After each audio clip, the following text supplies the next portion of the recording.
Comment faire d'une petite marketplace B2B une marque incontournable pour les professionnels du bâtiment et des collectivités? Comment développer un site e-commerce sans budget publicitaire? Une anti-marque est-elle vraiment une marque qui n'existe pas? Dans cet épisode de 30 minutes de Marque au Soleil, nous allons à Marseille pour découvrir Prozone, une marketplace B2B qui connaît une croissance fulgurante et qui ne s'est pas construite via de la communication, mais au contraire, sur une parfaite connaissance des besoins de ses clients.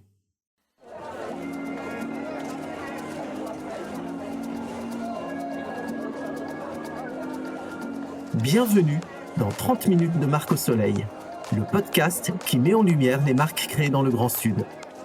Elles sont nombreuses, ces grandes marques créées au sud du périphérique parisien, connues ou inconnues du grand public et que nous côtoyons au quotidien. Je suis Frédéric Barré, consultant en marketing, intervenant en école de commerce, passionné par les histoires de marques.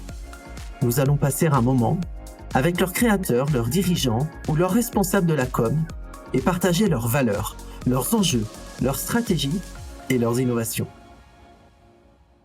Bonjour à toutes et à tous. Aujourd'hui, je suis au cœur de Marseille, rue Gyptis, au tout nouveau siège de Prozone en compagnie de Gabriel Guéral, son CEO. Bonjour Gabriel. Bonjour Fred. Prozone, c'est la marketplace du moment. Les journalistes l'appellent d'ailleurs l'Amazon pour les pros. C'est une croissance fulgurante, près de 50 emplois d'ici la fin de l'année, lauréat de plusieurs prix de la French Tech. Mes premières questions sont assez simples. Pourquoi un tel succès? Et au final, quelle est la proposition de valeur de Prozone? C'est assez simple finalement. Quand j'ai eu l'opportunité de reprendre la totalité de l'entreprise, qui à l'époque s'appelait MySignalisation, mais je pense qu'on en parlera dans la suite de ce podcast, la première chose que j'ai fait, c'est que je suis resté tout seul, donc toute l'année 2019 en l'occurrence, et j'ai essayé de comprendre pourquoi un des 100 sites que j'avais fait pendant mes études d'ingénieur pour pouvoir être indépendant marchait, alors que tous les autres sites que j'avais fait, avec donc plein d'autres marques, en l'occurrence j'avais fait des sites pour des canapés, pour des cigarettes électroniques, pour de la lingerie notamment. Tu l'as dit des sextoys aussi? Ouais, je le dis pas toujours en public. Pourquoi tout cela n'avait pas marché? Donc je suis resté tout seul, voilà, toute l'année 2019. Je m'occupe de la comptabilité, de la facturation, du service client, évidemment des fournisseurs, des nouveaux produits, des mises à jour de prix. Je m'occupe évidemment des devs parce que c'est quand même mon métier à l'origine. Et j'automatise un petit peu tout ce que je vois, j'essaie de comprendre le truc. Et au bout d'un an, je comprends quelque chose qui du coup va répondre à ta question, c'est que quand on est un professionnel, à l'époque, par exemple un chef de chantier qui doit acheter un panneau routier homologué et certifié pour son client qui est une mairie et qui lui transmet un cahier des charges, on a à l'époque deux choix. Soit on va chez un VPCiste, on lui montre notre cahier des charges et ce VPCiste, donc vendeur par catalogue, un VPC, nous envoie un commercial en voiture avec de l'essence, des péages, tout ça, qui va choisir pour nous le panneau parfait, donc qualité de service extraordinaire, mais comme vous pouvez l'imaginer, prix assez important, donc compliqué parfois pour gagner un appel d'offres quand on n'est pas placé en prix. Soit notre client à l'époque peut aller sur une marketplace déjà, comme Amazon Mano Mano, il va sûrement perdre 2 heures à regarder les 8000 références de panneaux routiers stop qui sont présentes sur Amazon et sur Mano Mano. Il y a 9 chances sur 10 pour qu'il achète le mauvais produit et du coup pour qu'il perde du temps, de l'argent et potentiellement son client. Mais voilà, l'idée c'est que du coup nous on a créé une nouvelle proposition de valeur finalement qui entre le VPCiste et la marketplace propose un modèle extrêmement en termes de contenu proche du VPCiste dans le sens où on a strictement un seul produit par besoin, ce qui va être un petit peu l'essence de la marque dont on parlera après, mais qui, tout simplement comme une marketplace, va optimiser et automatiser absolument tout son fonctionnement pour proposer la qualité de contenu aussi bien au niveau des catégories que des fiches produits qu'un VPCiste, mais avec le prix d'une marketplace. Voilà notre proposition de valeur aujourd'hui. Quand tu as repris la marketplace, elle avait un autre nom. Pourquoi vous avez pris un tel risque de perdre des clients qui étaient déjà fidèles à cette marketplace?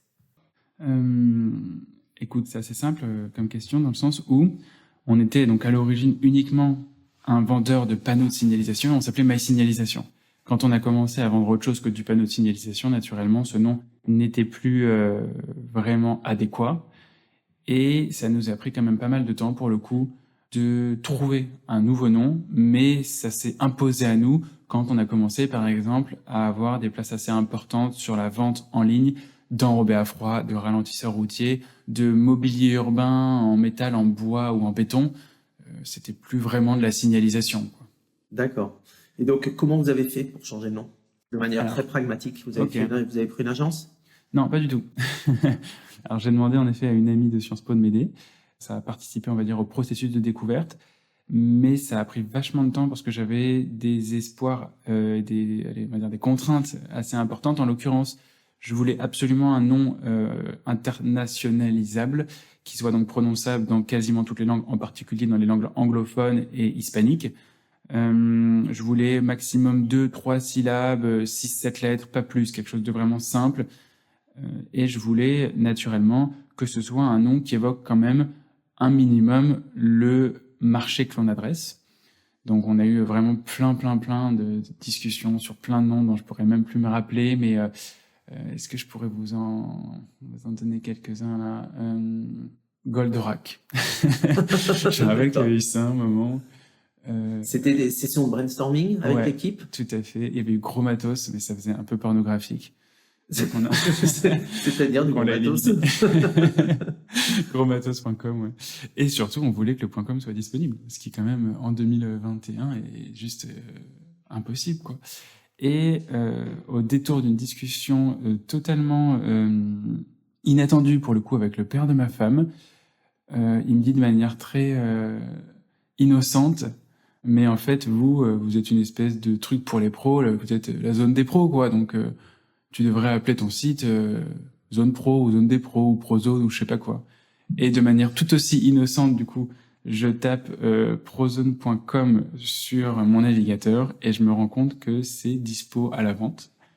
Et du coup, en avril 2021, on devient prozone.com. Ok. Alors c'est assez drôle parce que est-ce qu'on pourrait dire dans ce cas-là que Prozone c'est pour les professionnels et Amazon pour les amateurs? Il y a un certain nombre de personnes qui le disent. En effet, ça n'a pas du tout été conçu comme ça. Mais je reconnais que cette baseline a été quand même utilisée par un certain nombre de journalistes et je crois qu'elle a un certain impact. Alors, d'un point de vue changement de marque, vous avez passé de MySignalisation à Prozone. Vous aviez une base de clients chez MySignalisation. Comment vous avez fait pour garder ces clients, ne pas les perdre et les amener chez Prozone?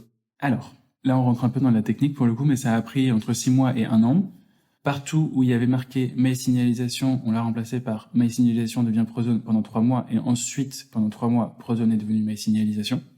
On a évidemment mis en place une grosse campagne de SIA pour que toutes les personnes qui tapent MySignalisation arrivent en première position de Google sur une annonce, comme je viens de te dire, MySignalisation devient Prozone et le contraire juste après. Encore aujourd'hui, donc c'était en avril 2021, on est en mars 2023, donc ça fait presque 2 ans. Encore aujourd'hui, sur nos supports les plus importants, on a encore, et on va arrêter là, le mois prochain du coup, des Prozone ex MySignalisation pour être certain de n'avoir perdu personne. Ça a été vraiment la chose principale. En réalité, ça sort un petit peu de ce podcast pour le coup, mais je suis obligé de te le dire quand tu me poses cette question. Il y a eu quand même un énorme challenge technique pour pas perdre, comme on est vraiment hyper axé sur le SEO et sur le contenu. Il y a eu un gros challenge technique pour réussir à changer de nom de domaine, de passer de MySignalisation à Prozone, sans perdre notre référencement gratuit auprès de Google. Donc ça, c'est hyper technique pour le coup, je vais peut-être pas m'apesantir. Mais voilà, le gros challenge, il a été là en réalité. Un aspect visuel et un aspect référencement, vous avez attaqué sur les deux fronts. Exactement. D'accord. Ouais.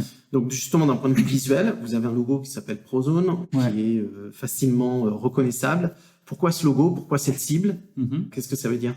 La baseline de Prozone qu'on n'utilise pas encore, c'est viser juste. Comme tu peux l'imaginer, c'est lié au fait qu'on fasse finalement gagner du temps à nos clients qui n'ont pas 2 heures à perdre pour trouver le bon produit qu'ils sont obligés d'acheter. Et à partir de ce viser juste, on s'est dit que la cible, ça marchait bien dans un haut, et on l'a fait vraiment à l'ancienne. L'idée, c'était de trouver quelque chose de simple et d'efficace, de pas se torturer. On avait passé beaucoup de temps à chercher le nom de Prozone. Et l'idée, voilà, c'était vraiment d'aller à l'essentiel et de faire comprendre aux clients le plus vite et le plus simplement possible avec des choses très simples, que s'il venait chez nous, il aurait exactement ce qu'il lui faut, quand il lui faut, au prix où il lui faut. D'accord. Donc là, on rejoint la mission de la marque. Justement, la mission de la marque, c'est quoi? Je vais presque te redire ce que je viens de te dire. Notre mission aujourd'hui, ça va quand même être de manière globale de simplifier les achats des professionnels sur Internet pour justement qu'ils n'aient pas à surpayer un produit en faisant venir un commercial qui n'est pas forcément nécessaire et pour qu'ils ne perdent pas plusieurs heures à trouver le produit qu'ils sont obligés d'acheter sur une marketplace. Notre proposition de valeur aujourd'hui, c'est vraiment ça. C'est la simplification. C'est ça, on simplifie et on n'a pas en soi inventé d'usine nucléaire parce que c'est pas extraordinaire de dire ce que je dis. Par contre, il faut quand même préciser que c'est souvent plus compliqué de simplifier que ce qu'on imagine.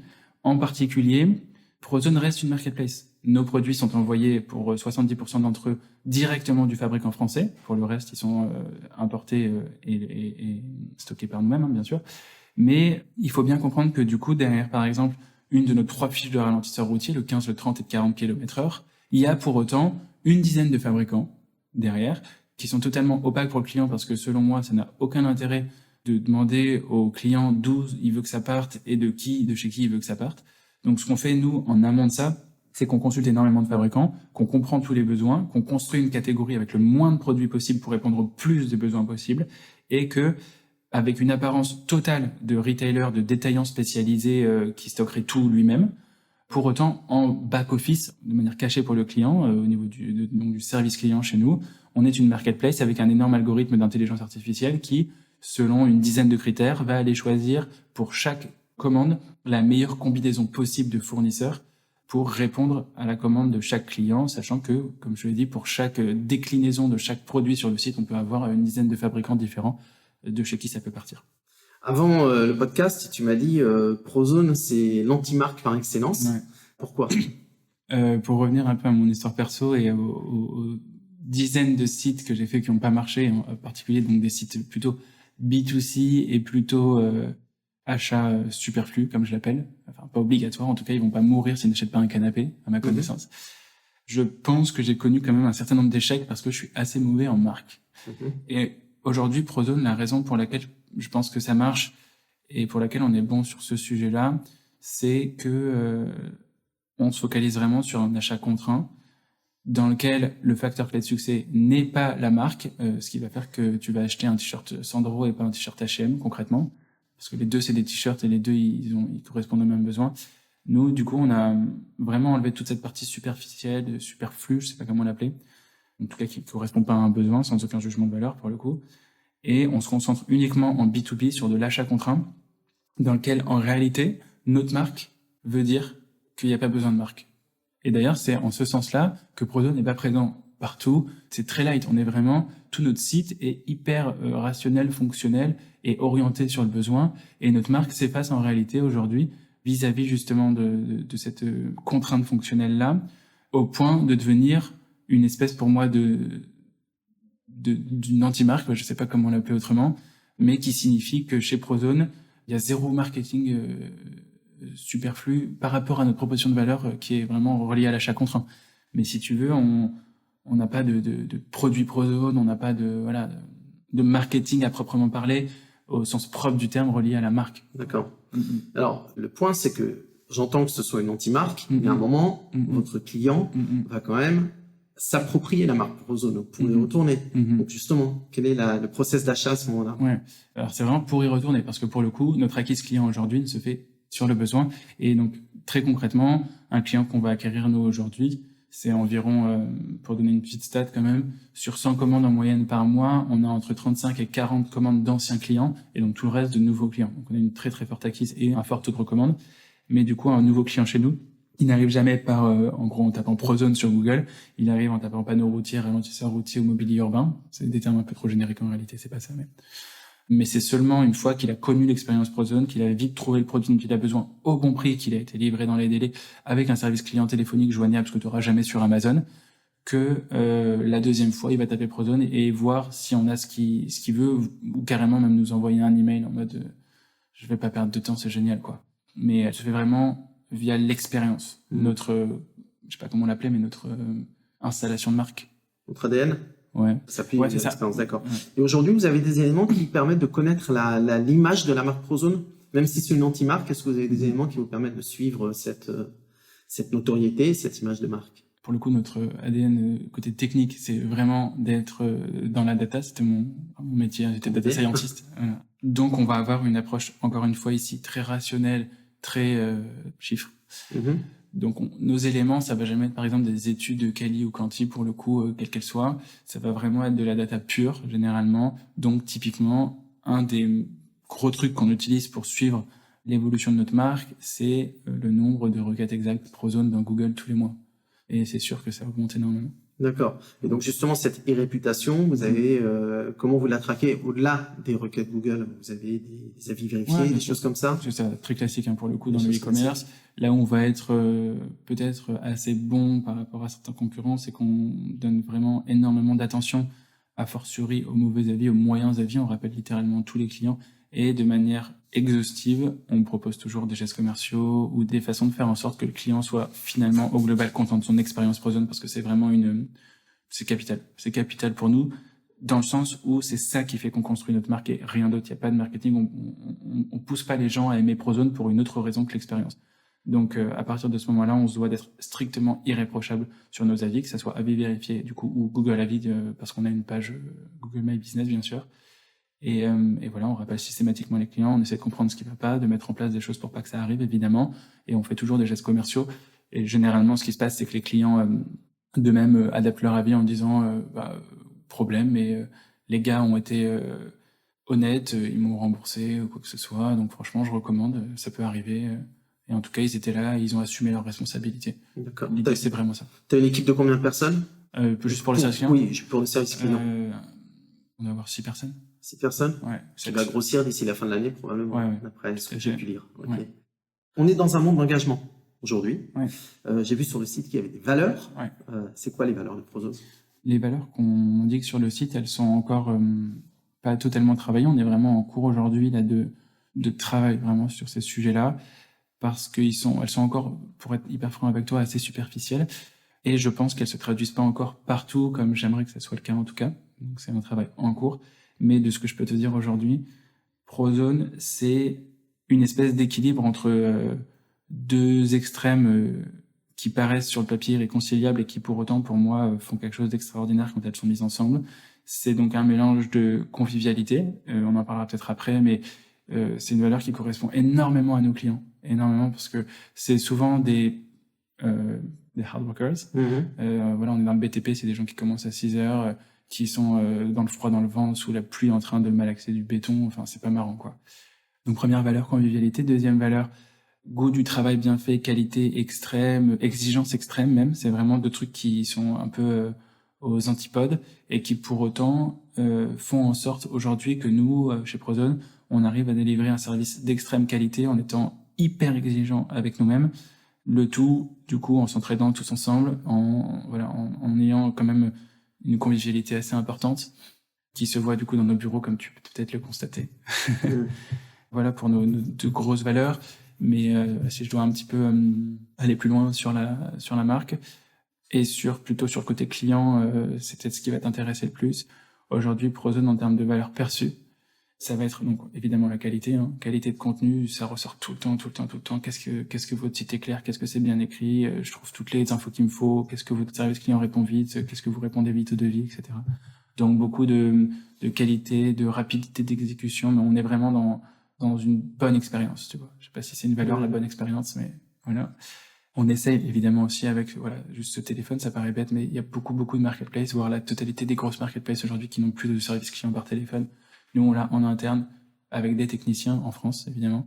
Donc, tu as ce côté convivial qui est là, quoi. Il y a des clients qui nous appellent pour nous raconter leur vie. C'est pour le coup, franchement, ça c'est un problème parce que ça prend du temps. Ouais, autant Tonisier chez Zappos disait que son service client était le meilleur du monde parce qu'il permettait à ses collaborateurs de rester jusqu'à 8h, 9h en communication avec quelqu'un qui avait besoin de parler. Autant nous, pour le coup, on n'est pas jusque-là. Mais voilà. Justement, on parle beaucoup des clients depuis le début, on parle beaucoup des professionnels. C'est qui ces professionnels? Tu m'as dit professionnels du bâtiment. Ouais, notamment, 70% de notre clientèle à peu près, c'est des entreprises, des petites entreprises de travaux publics, de VRD, voire réseaux divers. 20%, ça va être des collectivités en direct qui nous passent commande, donc des mairies, des écoles. Et le reste, c'est ce qu'on appelle chez nous des assimilés particuliers. Donc, par exemple, des salons de coiffure qui vont refaire juste leur accessibilité ou leur place de parking devant leur salon, qui vont pas recommander. C'est dans ce sens-là que c'est pas vraiment des clients extrêmement stratégiques pour nous. Mais voilà, vraiment, le gros de notre clientèle, c'est de la boîte de travaux publics. D'accord. Dans les boîtes de travaux publics, alors moi, que j'aime bien dire à mes élèves qu'on ne s'adresse pas à des entreprises, on ne s'adresse pas à des entités, on s'adresse à des personnes, Totalement. des personnages. C'est qui? A fortiori vrai pour ça. C'est qui dans les boîtes C'est de très travaux masculin. Ouais. Ça se rajeunit. C'est quel poste déjà? Ça va dépendre. Franchement, c'est directeur des achats, ça va être non, c'est plus du chef de chantier. Chef de chantier. Ouais, c'est plus du chef de chantier. Directeur des achats, normalement, ils sont présents dans des très grosses structures ou dans des structures plus grosses et en théorie, ils sont censés avoir des contrats cadres avec des fabricants avec lesquels on travaille. Donc en théorie, ils sont pas censés travailler avec nous. Maintenant, c'est vrai que notre service apporte tellement de valeur que on a des commandes toutes les semaines de Colas, de Bouygues, de FH, de Vinci, d'énormes sociétés de BTP qui ont des directions des achats et auquel cas, c'est en effet des acheteurs qui nous passent commande. Maintenant, voilà, notre modèle, il était fait à l'origine surtout et avant tout pour permettre aux pros qui n'avaient pas de direction achat de pas perdre 2 heures sur Amazon en gros. Il répond à d'autres besoins que ça, mais le gros de notre clientèle, c'est quand même de la petite boîte. Donc les personnages, c'est des chefs de chantier. Exactement. La petite boîte qui est souvent incarnée par 1-2 personnes maximum, qui sont même pas chefs de chantier en fait, ils sont tout. Ils sont directeurs, ils sont entre guillemets comptables, ils sont commerciaux parce que c'est eux qui vont faire les devis. C'est plus ça notre persona. C'est vraiment la personne qui fait tout, qui se débrouille, qui a besoin de comprendre rapidement ce qu'il lui faut pour le poser et sortir du cash pour son entreprise, quoi. C'est pour ça que je te dis que c'est compliqué de mettre juste un nom de poste sur notre client type qui est, tu vois, typiquement, on va avoir énormément de sociétés de multiservices, on appelle ça, nous. Donc, c'est des boîtes qui souvent ont 1, 2, 3 personnes qui font tout. Donc, elles peuvent te poser un panneau, elles peuvent te poser un ralentisseur routier, elles peuvent te faire une place de parking, elles peuvent te poser des bancs. Donc, ils vont travailler beaucoup avec des syndics, avec des mairies, tout ça. Et c'est des bricoleurs professionnels, je sais pas comment appeler ça, mais c'est un peu l'idée. D'accord, ok. Tu as dit que Prozone était une anti-marque. Est-ce que ça veut dire que tu n'as pas du tout travaillé la plateforme marque? Alors, je l'ai pas travaillé, je pense, dans le sens où tu l'entends, c'est-à-dire dans le sens où j'ai dû faire des choix sur certaines valeurs ou quoi que ce soit d'autre. Je pense qu'on l'a travaillé, par contre, dans le sens où aujourd'hui la plateforme de marque de Prozone a été imposée par notre marché, par notre clientèle, par notre proposition de valeur de manière assez globale. Et si je te donne un exemple précis, quand aujourd'hui je dis que Prozone c'est une marque qui aime le travail bien fait, qui est assez perfectionniste, c'est pas tant qu'on est comme ça parce que j'aime ça, même s'il se trouve que c'est le cas en effet, mais c'est juste un bonus. C'est surtout parce que aujourd'hui, comme tu peux l'imaginer, on est super dépendant de Google, qui a 95% de part de marché en France, et qui, du coup, nous impose notamment, pour être premier et pour avoir du volume sous peine de, en gros, ne pas exister, quand t'es pas sur la première page ou même dans les 3 premiers résultats de Google, nous impose d'avoir du début jusqu'à la fin un contenu d'extrême qualité qui va faire en sorte que ce soit le plus pertinent pour l'utilisateur qui va taper un mot-clé à un moment donné. Donc aujourd'hui, notre plateforme de marque, je peux pas dire qu'elle n'a pas été travaillée dans le sens global, mais elle n'a pas été, si tu veux, créée pour véhiculer quelque chose d'autre que ce qui avait été déjà imposé par notre marché. Mais elle est structurée, tu as un document qui la résume ou c'est pour l'instant purement conceptuel Dans le sens où on a des clients qui sont uniquement attirés par le besoin et vraiment par le produit. Notre marque, elle est, je pense pour le coup, elle vit différemment d'autres marques. En particulier, nous, notre marque, elle va vivre surtout aujourd'hui en interne, avec tous les process qu'on a pour faire en sorte que nos produits soient mis de manière qualitative sur notre site. Je pense qu'on doit être une des startups qui a le plus de process de France.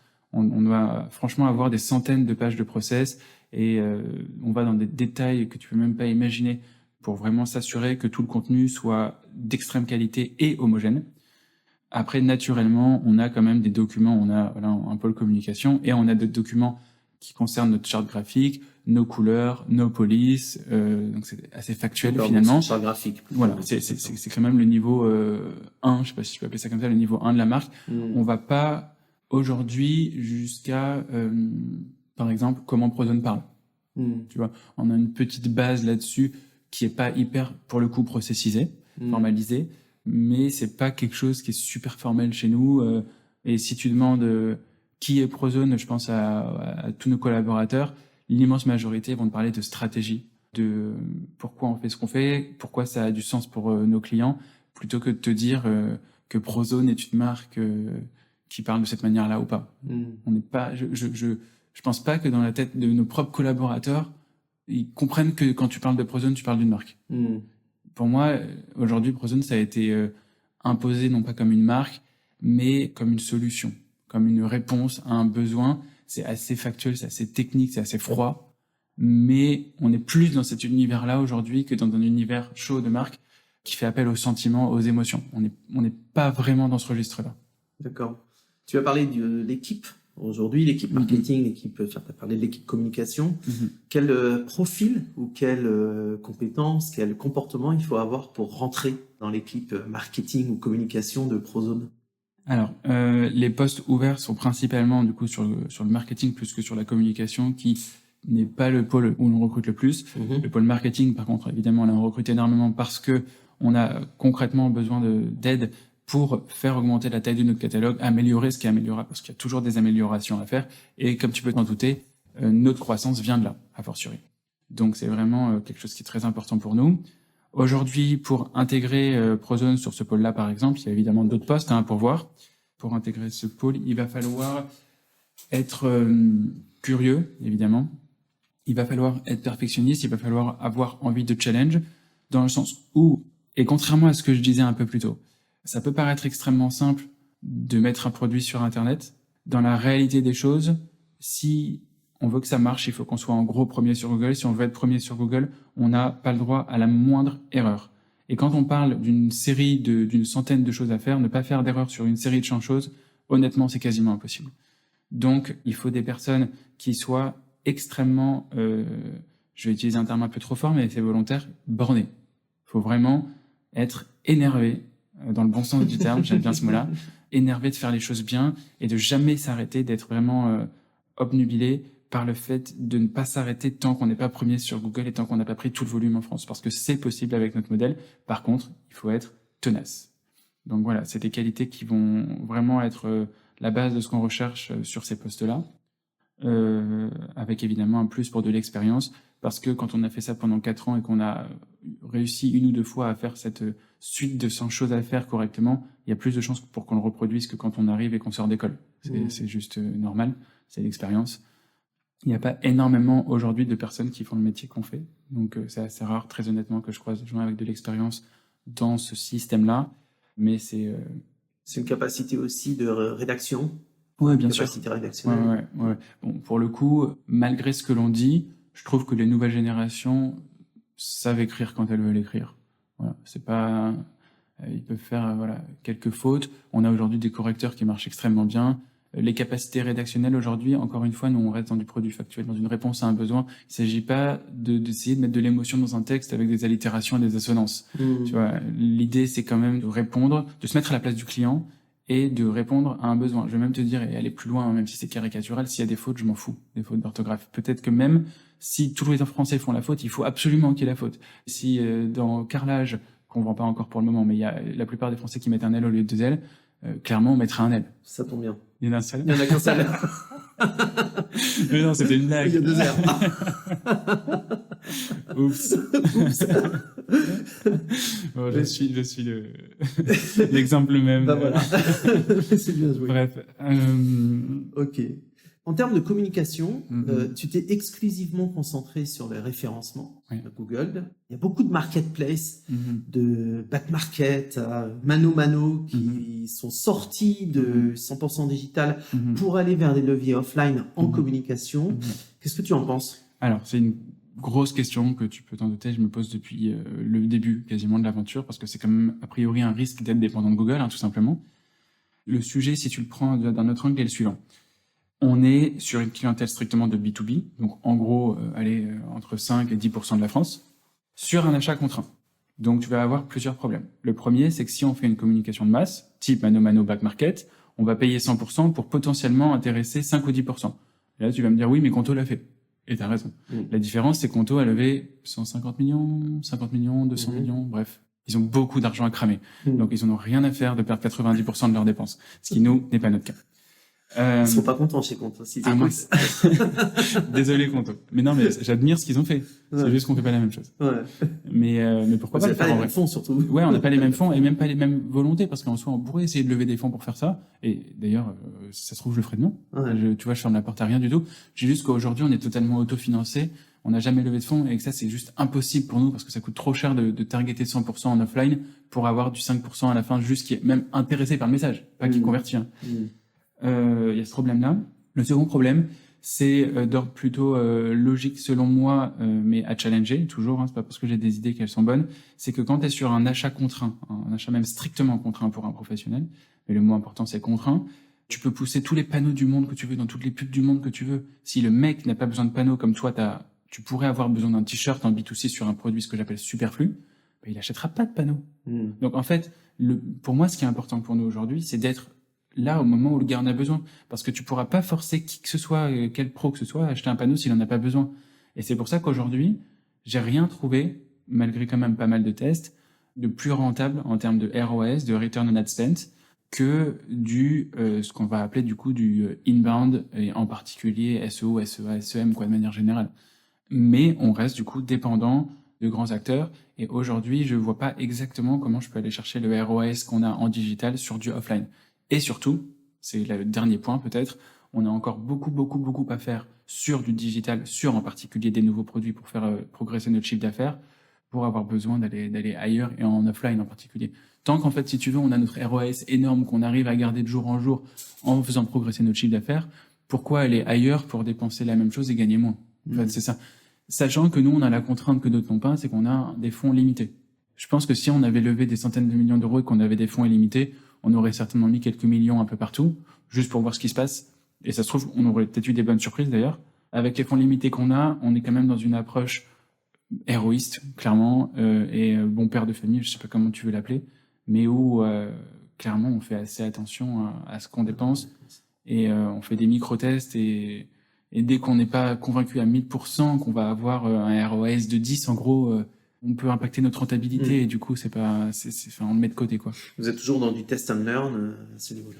C'est ça, ce qui nous empêche du coup d'aller sur certains marchés de pub et notamment le print national, tu vois, c'est juste impossible, quoi. Et même du régional, c'est compliqué. Même dans des magazines spécialisés ou Alors, le problème des magazines spécialisés, c'est un, que tu peux pas généralement calculer le ROI.